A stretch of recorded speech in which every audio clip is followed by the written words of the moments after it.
The Southern Colonies by Giselle and Catherine. That's perfect. Okay. Next. The South. The South was made up of Maryland, Virginia, North Carolina, South Carolina, and Georgia. 5 states. Many of the Southern people owned plantations because the fertile soil was good for growing crops. Who? The Dutch settled here in the South in Georgia. They came to Georgia because they couldn't pay off their debts and they wanted to start new. Virginia was founded by the Virginia Company of London. Slaves. Slavery was a major success in the South. Slaves helped grow and harvest more and more cash crops each year.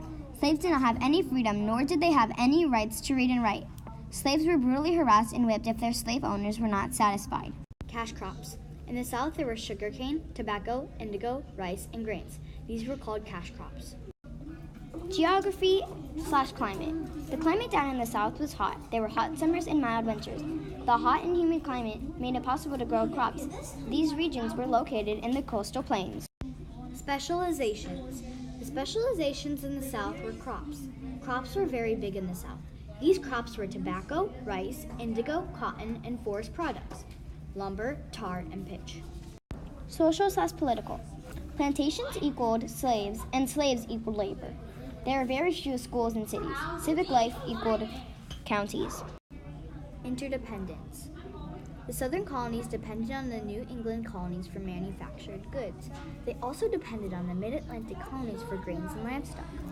Hope you enjoyed!